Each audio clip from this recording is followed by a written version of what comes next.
Criminology is a true crime podcast that may contain discussion about violent or disturbing topics. Listener discretion is advised.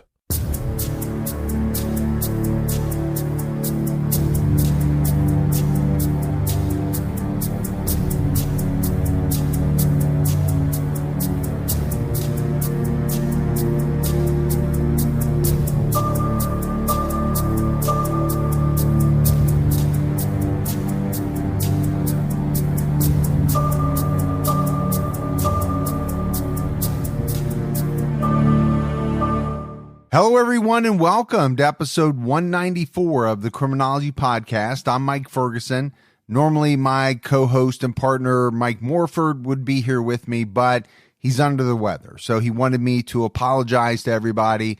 We tried to tape earlier in the week.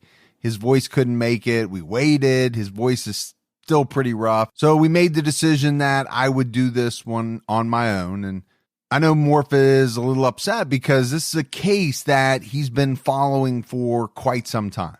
Before we jump into it, let's go ahead and give our Patreon shout outs. We had Elaine Cowley, Pia HC, Kaya N, Jennifer Asplund, Tamara Salter, Eve Carson, Felisa Dios Bascuas, Scott Sanchez, and Jason. So that's a lot of great new support. We really appreciate it. If anyone is interested in supporting the show, you can go to patreon.com/criminology to sign up. All right, so all that out of the way, let's jump right into this episode. And this is a pretty big case.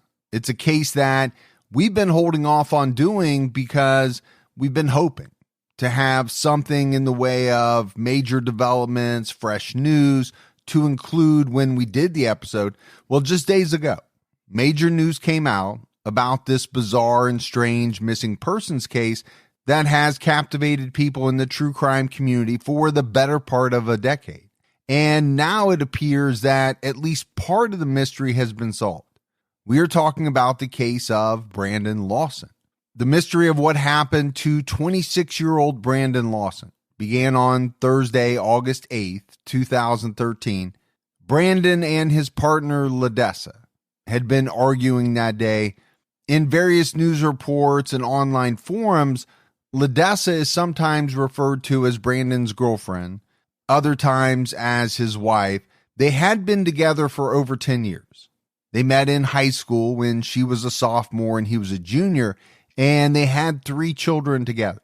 They had moved the previous year from Fort Worth, Texas to St. Angelo, Texas, about 3.5 hours southwest. This move allowed Brandon, who worked in the oil fields of Texas, to find more work. The stresses of everyday life, work, and raising a family caused tensions to grow between Brandon and Ladessa. And this is something that, every couple deals with. Relationships are tough, marriages are tough. Just normal everyday life brings its stresses. Work is often very stressful, depending on what type of job you have. And then raising a family, 3 kids, that's a lot of work. There's going to be times where the relationship is tested. Brandon and Ladessa got into an argument that had to do with the fact that Brandon had not come home the night before, and that left Ladessa completely alone with their very young children. One of the kids was sick with an ear infection in both ears. And any parent who has dealt with a small child with an ear infection will have some major flashbacks. It's very tough. Now, in this situation, the child had it in both ears. So that was understandably very tough on Ladessa. Brandon was stressed out by what was going on, by the argument, and he left to defuse the situation. At 11:53 p.m., Brandon hopped in his truck, a silver Ford F-150, and began the drive to his father's home to spend the night and let things cool down. He took the wall charger that he and Ladessa shared for their phones and left for the nearly 4-hour-long drive to Crowley, Texas, where his dad lived. I do think it's important and certainly relevant to the case that we mention Brandon had a history with substance abuse, namely methamphetamines. He had once overdosed and would occasionally casually use the drug. Now, he had been clean reportedly for about 6 months, but Ladessa later suspected that the night before this argument, when Brandon didn't come home, that he was out using drugs. I mentioned Brandon was an oil field worker. He had been working very hard. He worked long hours, sometimes up to 95 hours a week, but he was getting ready to start a new job. So he had that going on. He had a sick baby at home. I mentioned it. It was a very stressful time, which could have potentially led to a relapse. Just a few days earlier, Brandon had passed a drug test required for his new employer, but then allegedly turned around and asked his little brother Kyle where he could find some drugs. So, I do think it's hard to say for sure where exactly Brandon's head was at. Maybe he wanted to celebrate his new job. Maybe he wanted to relax a bit before starting that job, sort of a last hurrah before putting his nose back to the grindstone once again. Just after midnight, a few minutes after Brandon left, Ladessa began to worry about him. She was concerned that Brandon was trying to drive for almost 4 hours in the dark after basically, having very little sleep for the past few days. She didn't think it was a good idea, and she called Brandon on his cell phone. She left a voicemail asking him to come home, or at least to go to his brother Kyle's house instead, since he also lived in San Angelo. Around 12:10 a.m., Kyle drove to Brandon's house and checked on Ladessa and the kids. Brandon and Kyle's mother had called Kyle and asked him to go calm Brandon down because of the argument.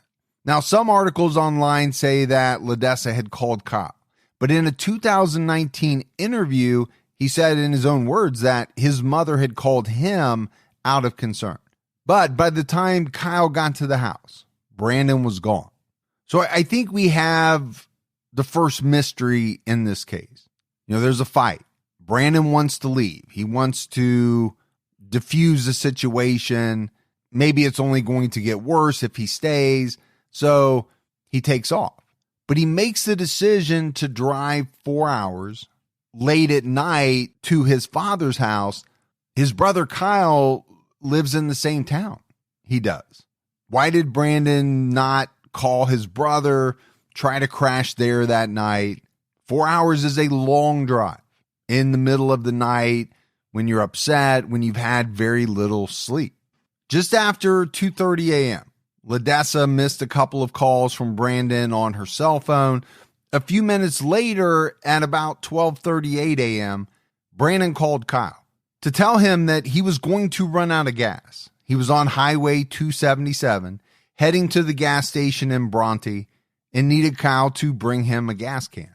Kyle later recalled that during this call, Brandon claimed to him that Ladessa had Mexicans in the neighborhood chasing him out of town. Kyle wondered if Brandon was high or maybe hallucinating, but Brandon was adamant that he wasn't. At about 12:40 a.m., after Kyle got off the phone with Brandon, he called Ladessa to tell her that Brandon had run out of gas. She said she would put the gas cans on the porch. Kyle went to Brandon's house and picked them up.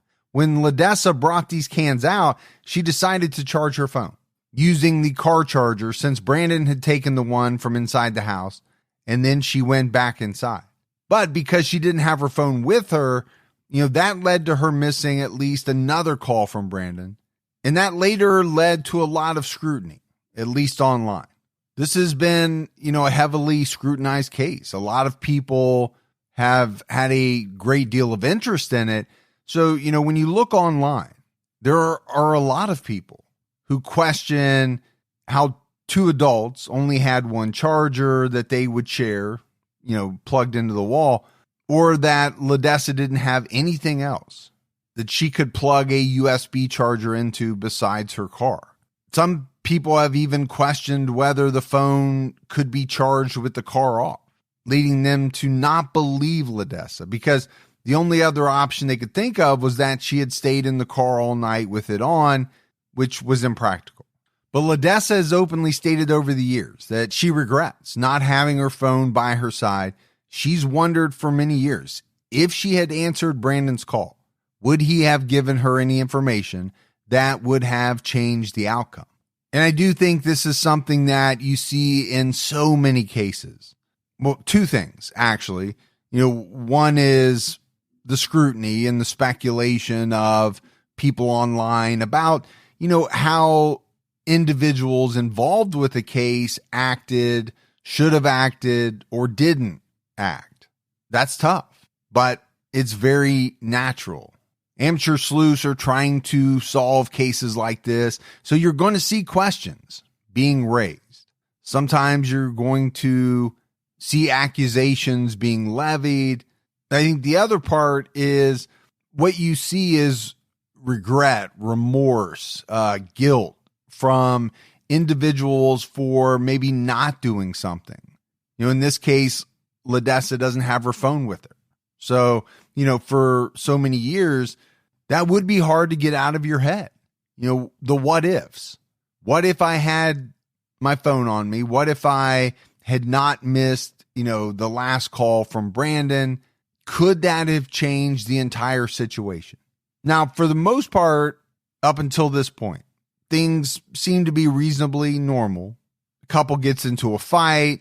One of the individuals decides to leave to cool off, to let things cool off. Brandon apparently ran out of gas, and his brother Kyle was on the way with gas cans to get him moving again. But this is when things got really strange. At 12:50 a.m., Brandon called 911.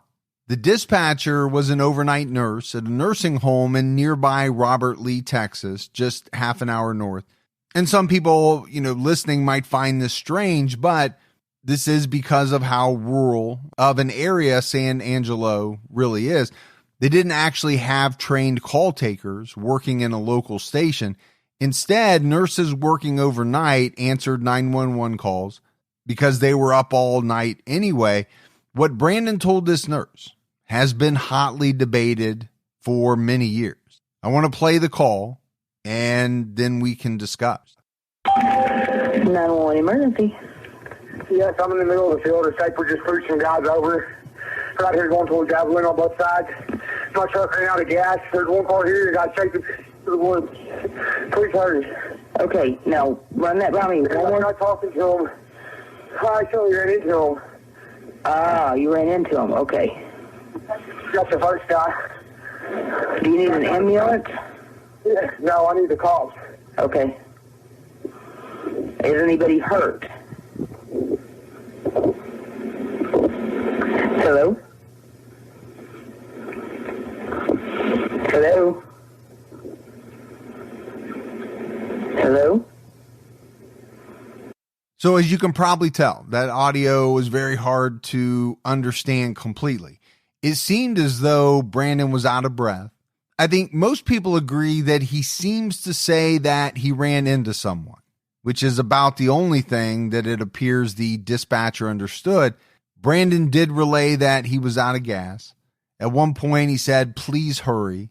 He also specified that he needed the cops, not an ambulance. It also sounded like he mentioned he was in a field and that he was heading toward Abilene on the Bronte side. This possibly meant that he had continued north on Highway 277 instead of merging onto the more direct eastward route of Highway 67. It's not really out of the way. 277 does lead to Fort Worth eventually. It adds about 10 minutes or so onto an already long trip.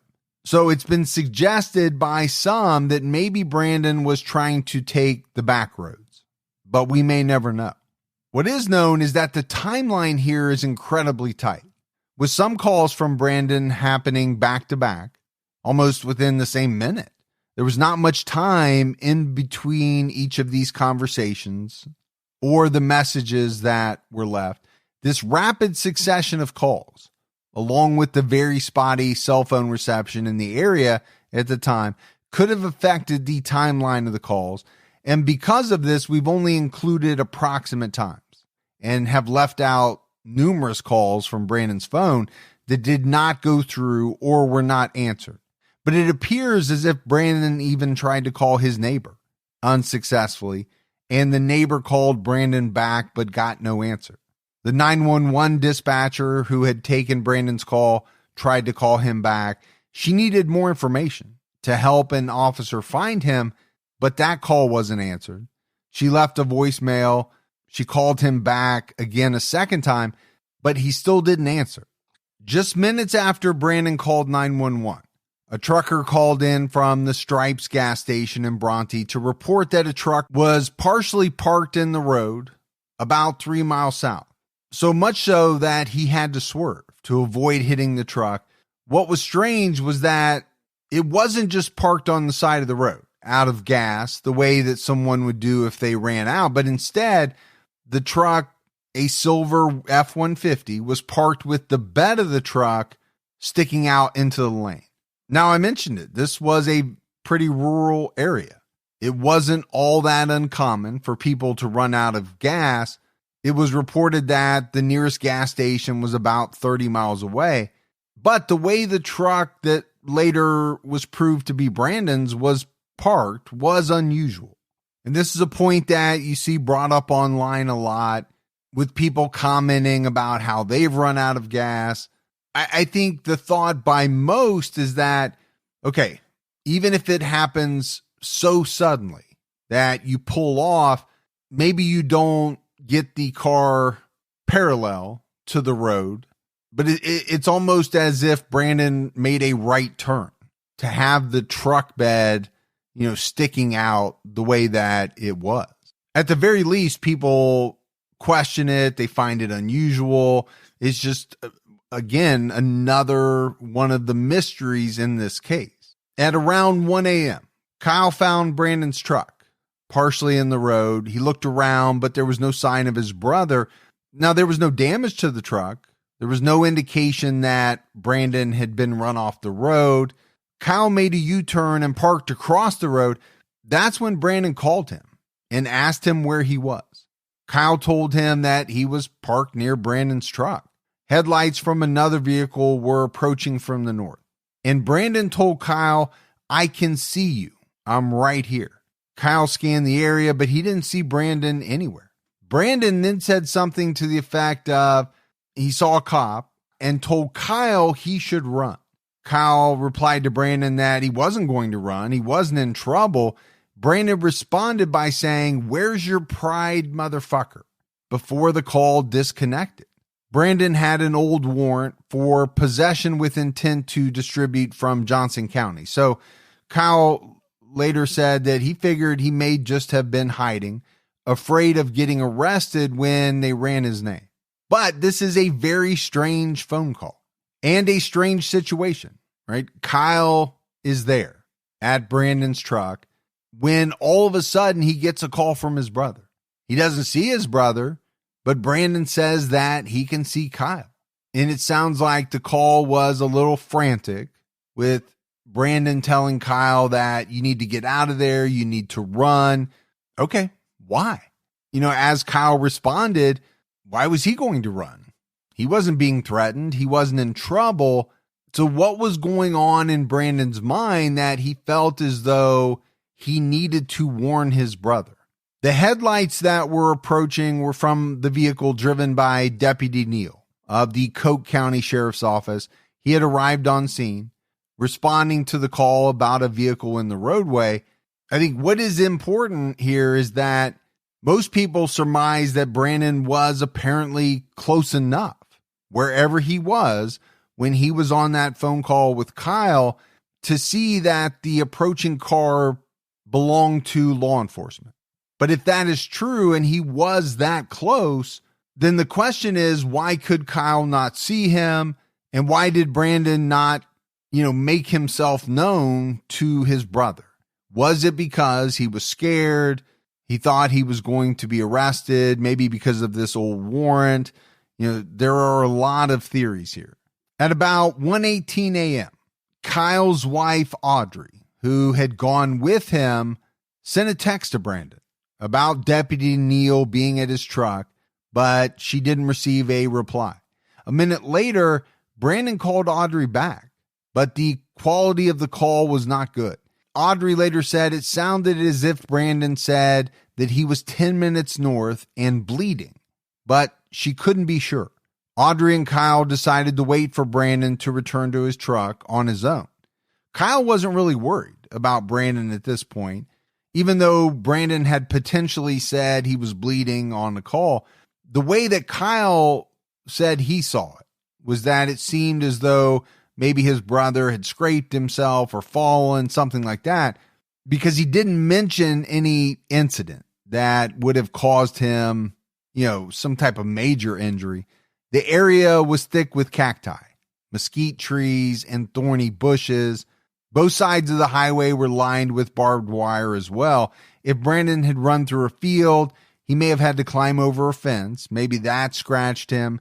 Kyle also didn't know that Brandon had called 911, which, if he had known that, probably would have made the bleeding comment seem much more urgent. And I think if he had known that his brother had called 911, the whole thing, the whole situation probably would have had a much higher level of urgency to it. The way that Kyle has talked about it is that he really just thought Brandon was simply hiding out in the field, fearful that he'd be in trouble with the police if he came out. Kyle told Deputy Neal that the cell reception was really bad and that his brother had walked to get gas. He wanted to go further north down the road and try to get better cell reception, but Deputy Neal informed him that he'd come from the north and he didn't see anyone. So he didn't think Brandon was in that area. Kyle then got into his truck and drove off slowly and waited for the officer to leave before he pulled back over, hoping that then Brandon would come out of the field. When he saw that Kyle was alone and that the police were not with him, Kyle had mentioned to Deputy Neal that Brandon told him on the phone call that he could see them. Since Deputy Neal had responded about the truck parked in the road, not Brandon's 911 call, and Brandon didn't tell Kyle he had called 911, neither of them knew that Brandon had tried to contact police. But after waiting for almost 45 minutes for Brandon to pop out of his hiding spot, Kyle and Audrey decided to leave. It was late. They also had their 4-year-old son with them. They needed to get him back home, and they couldn't keep waiting for Brandon to show up. So Kyle put the empty gas can in the bed of Brandon's truck and left. Kyle had intended to stop and fill the can with gas, but his bank account didn't have the funds, and a check that he had deposited hadn't cleared, so he wasn't able to buy the gas. At the very least, he felt that when Brandon did come back to his truck, he'd have the gas can and could walk to get gas, if nothing else. So I do want to break this down a little bit, for a minute. Obviously, you have a concerned brother here in Kyle. There have been some strange calls.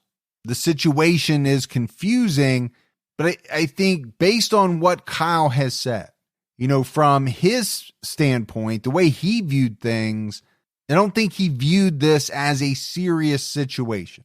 He knew about his brother's warrant, so I think it was natural to assume that Brandon wouldn't want to have any contact with police.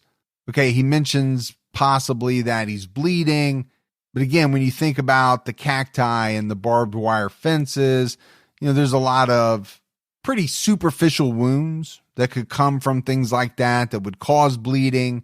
I can see where brother's not really going to go to the worst possible scenario.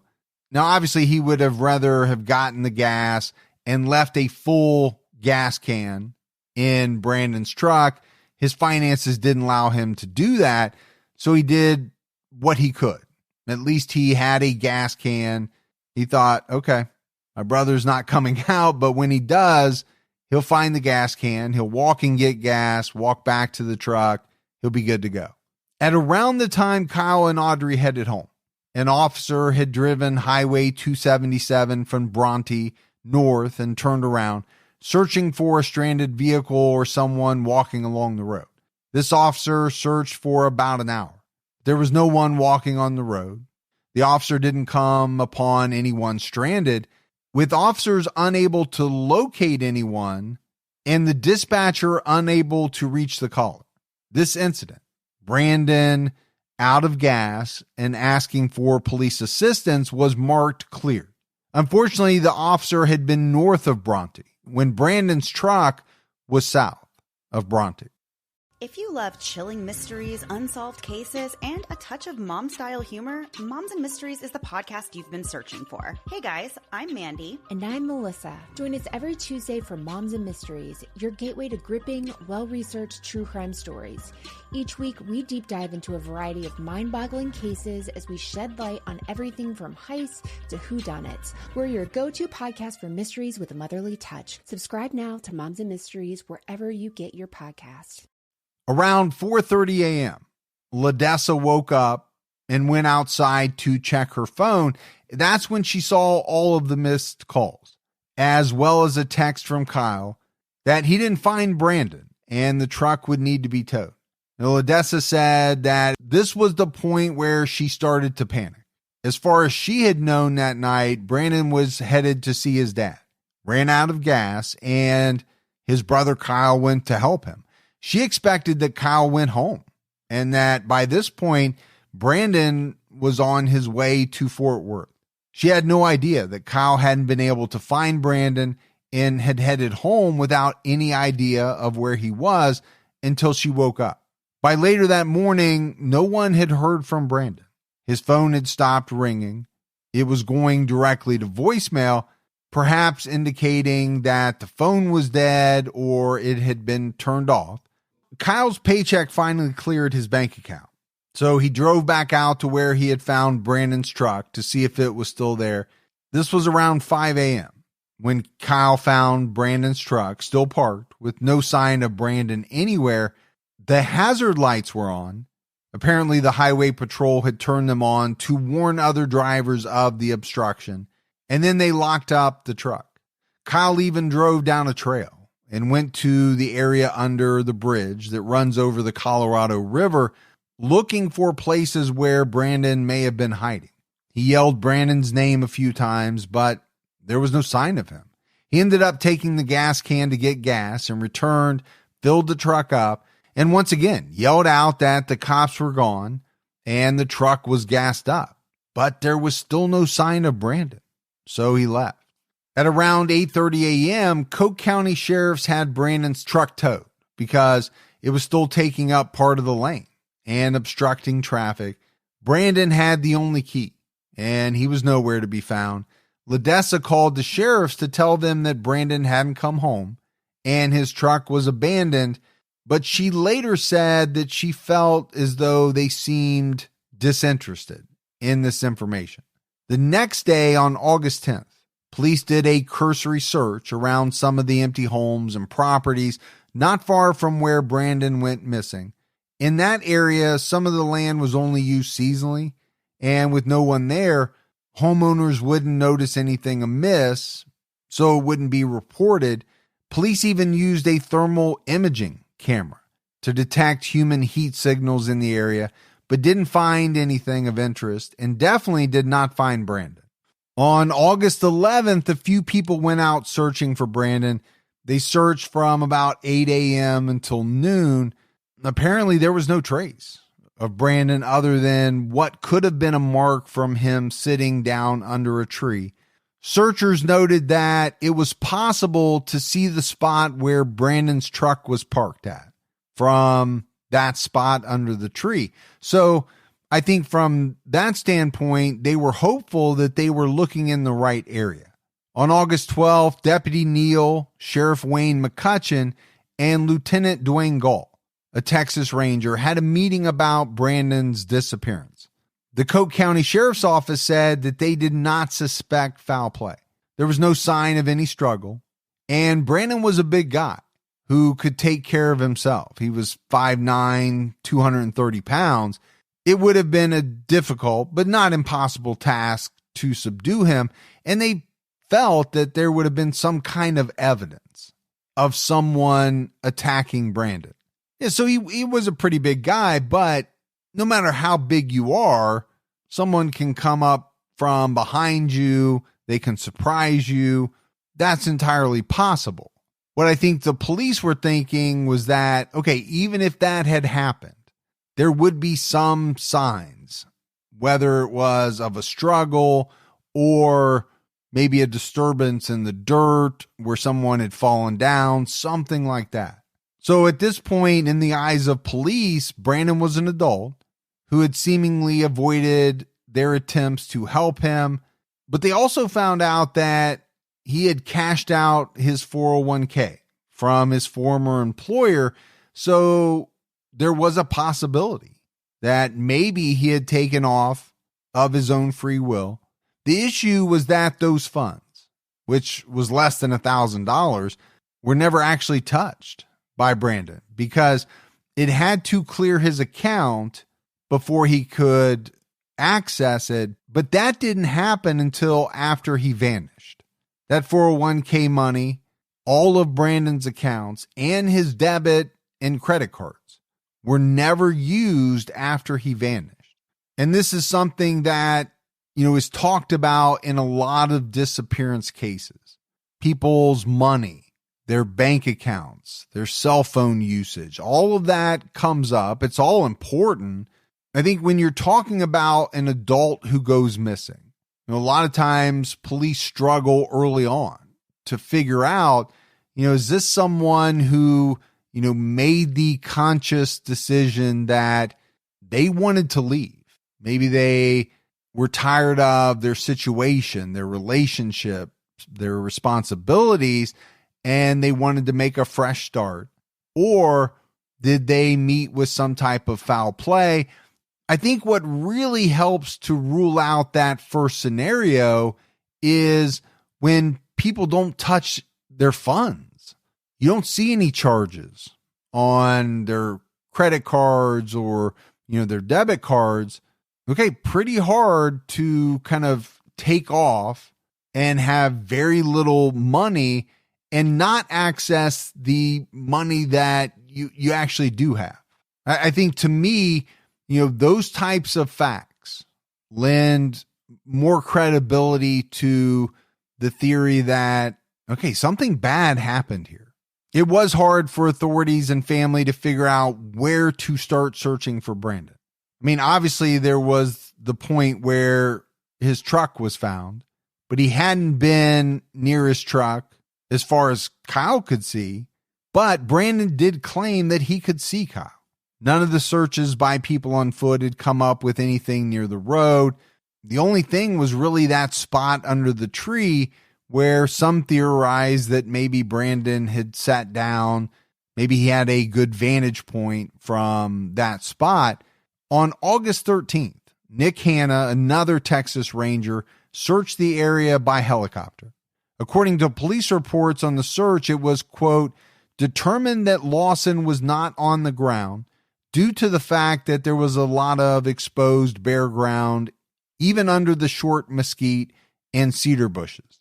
Nothing was found, but police noted that sacks of corn in a field could be spotted and identified on the ground below by the chopper.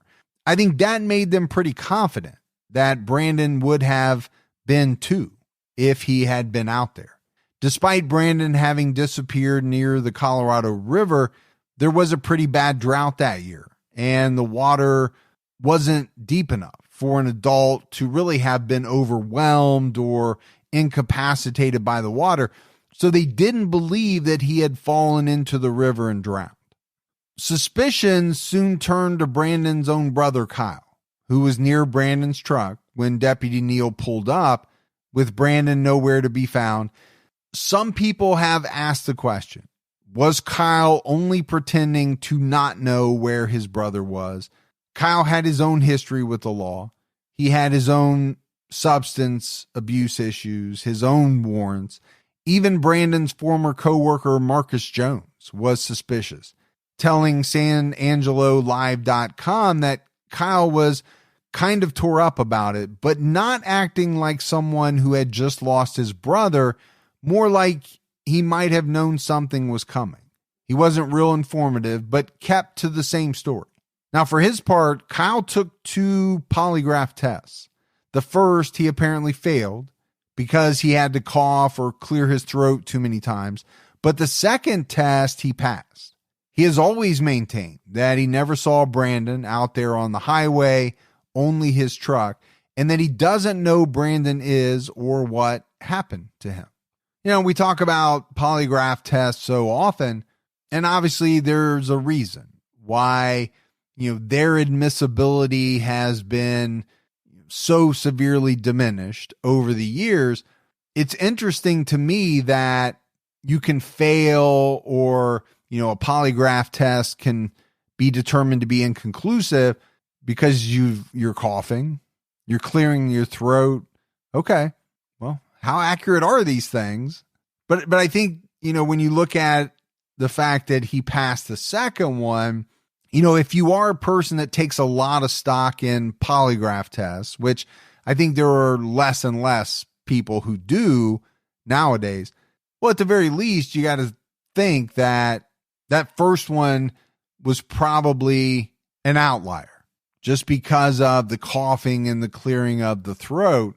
One possible theory that has been floated is that after Deputy Neal had driven away and Kyle had finally given up waiting for his brother and had gone home, that Brandon came out of his hiding spot and got a ride away from the area.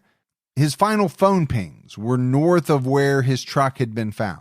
Brad Lawson, Brandon and Kyle's father, didn't think his son would have just left, not even due to the warrant.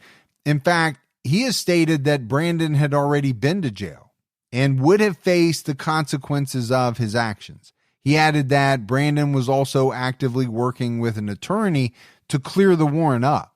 So I think at least to him, that didn't seem like a legit reason for Brandon to just up and leave.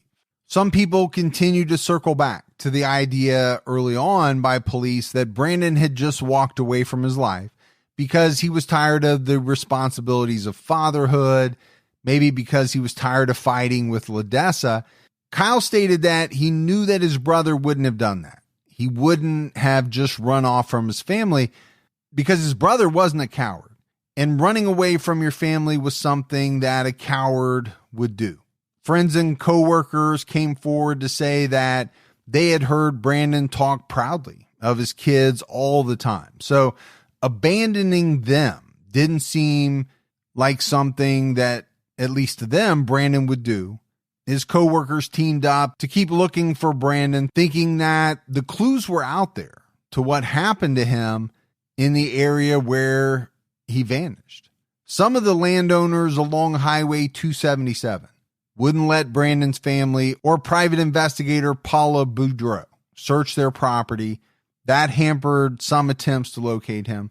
Authorities assured the Lawsons that they themselves had cleared the land. Indeed, there had been extensive searches for Brandon, at least 8 of them, from August 2013 to July 2014. These searches included helicopters, ATVs, Texar, 6 cadaver dogs, and multiple agencies. Investigator Boudreaux used search dogs and helicopters to scour the area near where Brandon's truck had been left. She cleared large swaths of land on either side of Highway 277 south of Bronte, Texas. They felt that if Brandon was in that area, they definitely would have found him. Since many felt that Brandon should have been found there someplace, close to where his truck was left, but wasn't, many people who have followed the case online were still suspicious of Ladessa. After all, it had sounded in, one of the phone calls that Brandon mentioned Ladessa having people chase him. They had fought. She missed a number of calls, supposedly because her phone was charging in the car. I think the question related to this that you have to ask is, how would Ladessa benefit from Brandon going missing? It seems as though she didn't benefit from Brandon's disappearance at all. She helped fund aerial searches. She quit her job to search for Brandon for almost 2 months, and she had to take care of the kids alone. Ladessa believed that he was somewhere in a field off Highway 277, but she wasn't sure whether there had been an accident or whether Brandon had been the victim of foul play. Almost 2 months after Brandon disappeared, Ladessa moved with their kids back to Fort Worth to be near family. And I think everyone in the true crime community knows, right? A husband goes missing, a wife goes missing. The spouse is going to be one of the first individuals looked at. And normally you're going to look for a motive. I think a lot of times in the cases where a spouse is involved, that motive is either financial or it has to do with wanting to be with another individual. It just doesn't seem as though those motives were here. I didn't see anything indicating that Ladessa, would have benefited greatly financially from Brandon's deaths. Obviously, she wouldn't have benefited financially from his disappearance. And many have made the argument that Ladessa moving the kids back to Fort Worth to be near her family was something that, many people would do. You need the support of family when you have 3 kids that you're taking care of. If there had been another individual in town that, let's say, Ladessa wanted to be with, then why would she move to Fort Worth? But with no body, no sign of Brandon, and no leads, imaginations went wild, as they tend to do when it comes to some of the cases that we talk about.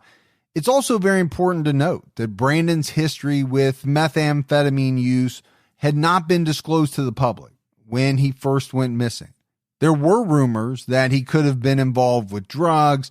There was certainly a lot of speculation about it, including assumptions that he had been intoxicated based on the incoherent phone calls. But for many, it just didn't seem to be the likely explanation here. Okay, if he was high on something, would that help explain, these somewhat strange phone calls? Maybe. But how would that play into him still being missing?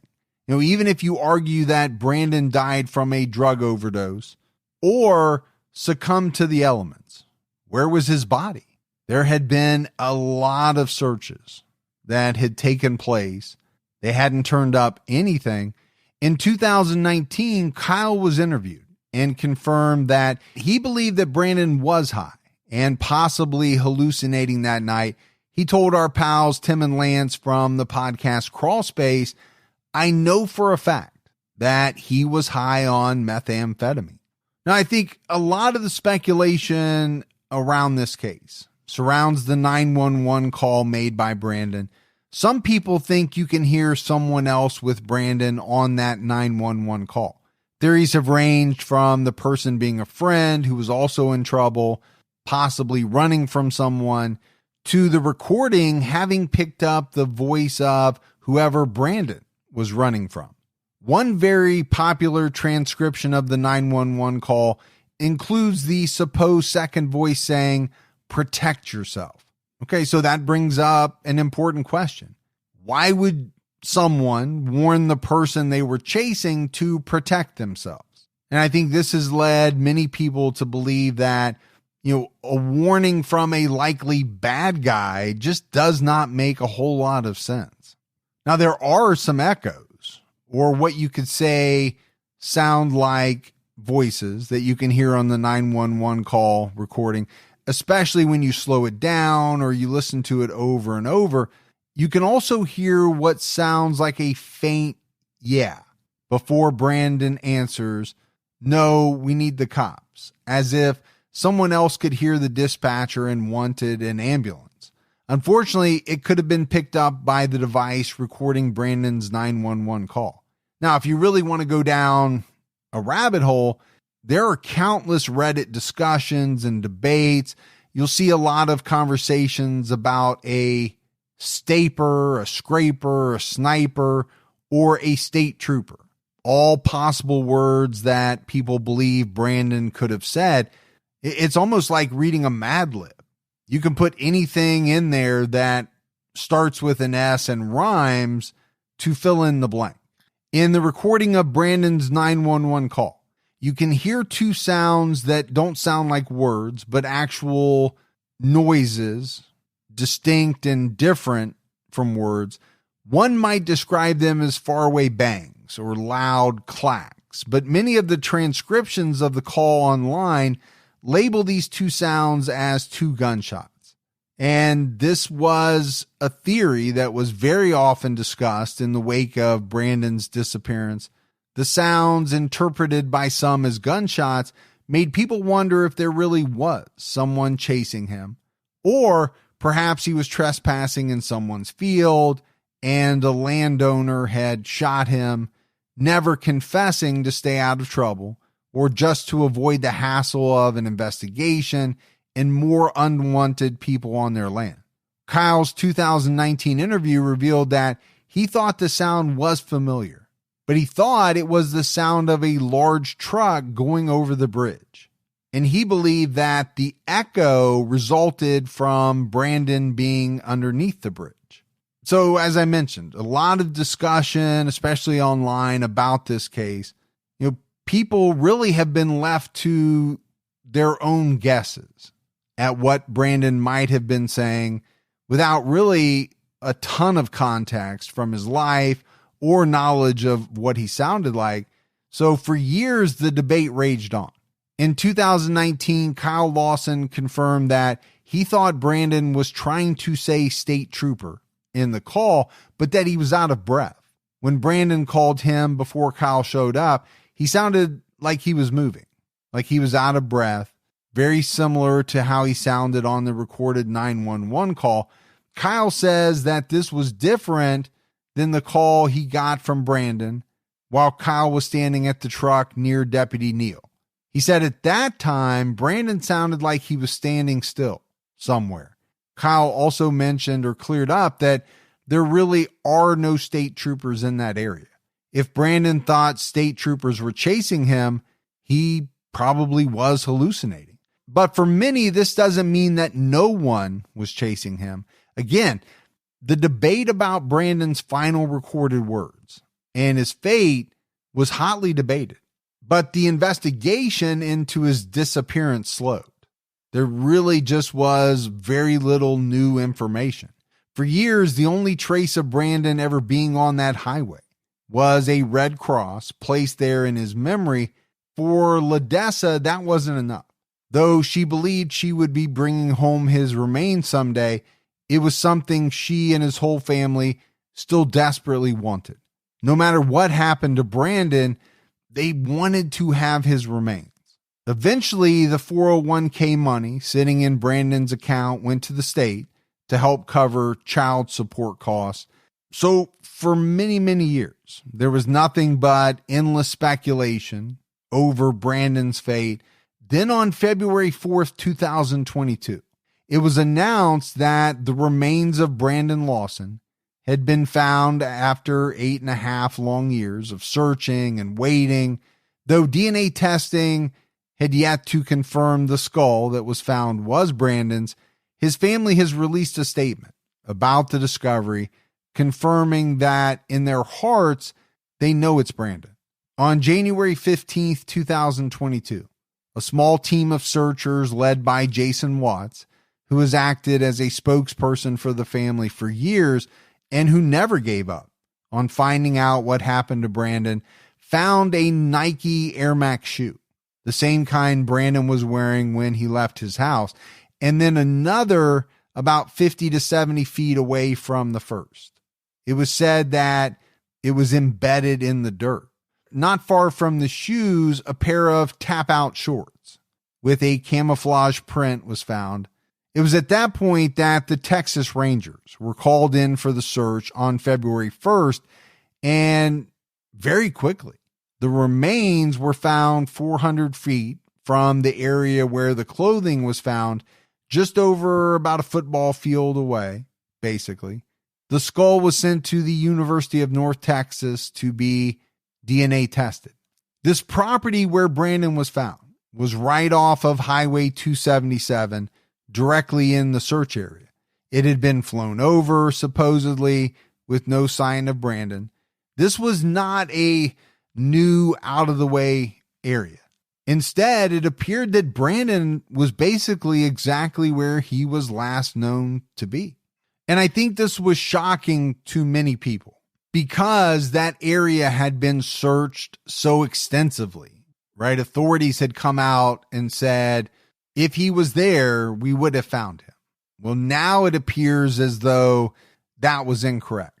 But almost immediately, fingers were pointed at the property owners in online true crime circles. It seemed to many that clearly someone had been keeping search volunteers off of some of the property since Brandon had disappeared. We did talk about that a little bit. Many people assumed online that maybe a change of ownership or the death of an owner must have been what allowed a search to finally have been done. But actually, that was not the case. According to Jason Watts, the people who own the land that Brandon was found on do not live on that property. They just own it. They actually had no idea that Brandon was missing or that he could have potentially been somewhere on their land. Through his continued efforts, Jason was recently able to make contact with the owners, who then immediately gave the okay to have the property searched. And apparently they mentioned that no one really had ever gone on a certain part of the land. Now, a lot of people find this nefarious.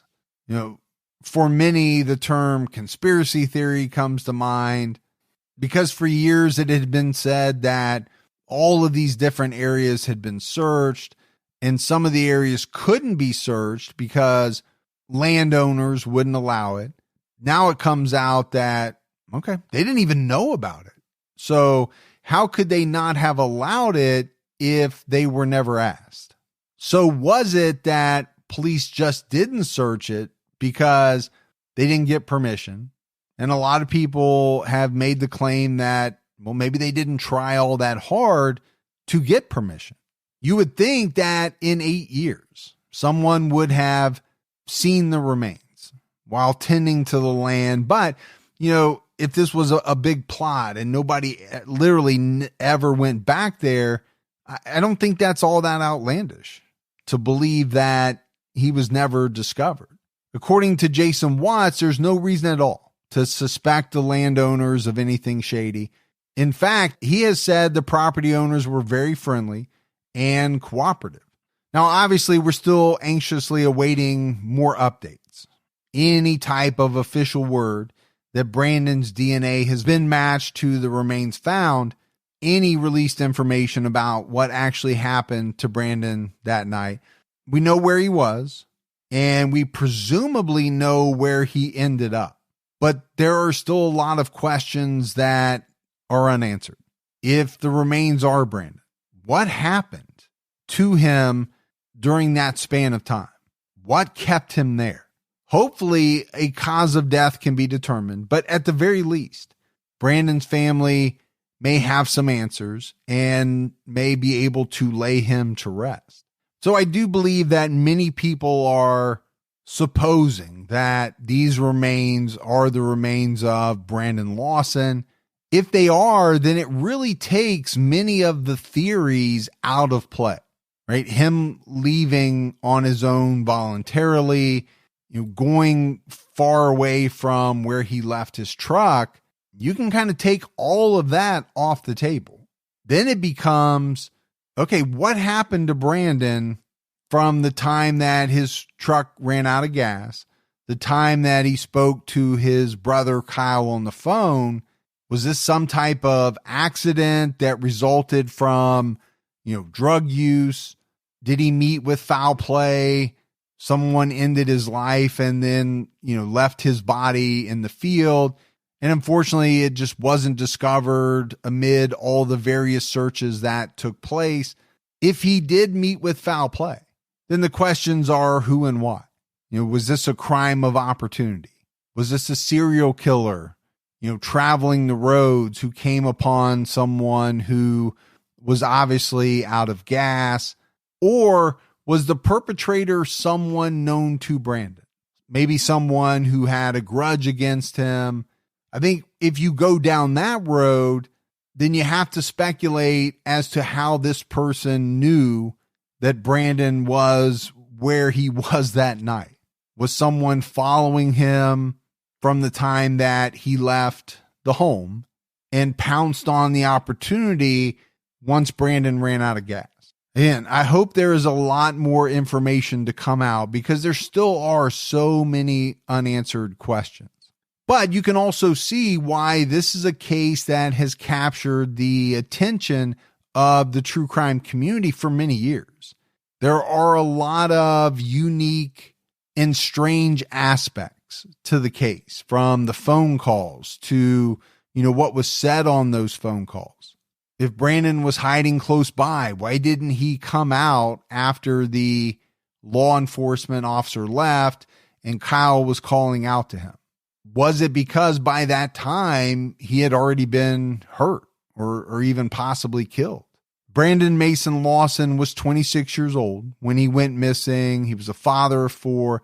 He had 3 children with Ladessa and another daughter from a previous relationship. I think it's appropriate to end here with Ladessa's words from a 2016 interview that she did with SanAngeloLive.com because they're important. She said about Brandon's disappearance and the night that led up to it, "It taught me so much to always value my words. I make sure every time I drop the kids off or leave for work that I always tell them I love them. You never know when you're going to get those last words." And I do think that is a very powerful statement. It's easy to take a lot of things for granted, that you're going to see your loved ones tomorrow. And most of the time that is true. But here you have a couple who gets in an argument, as a lot of couples do. It happens so many times every day around the world. One of the individuals leaves. I'm sure there were some less than nice words exchanged, but the thought is always that, okay, later on, I wish I hadn't said that. We'll make up, we'll say we're sorry, and we'll move on. But what if you never get that chance? And, in the case of Ladessa, she didn't get that chance. Obviously, it's very sad, but it's something to think about. It's made me think for sure. Are there some things that I could just let go? Do I need to say this? But that is it for our episode on Brandon Lawson.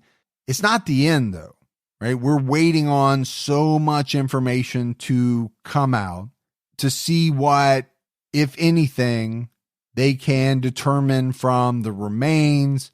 I mean, first of all, there has to be a match. Now, I think most people are assuming there will be. If there is, what can they glean?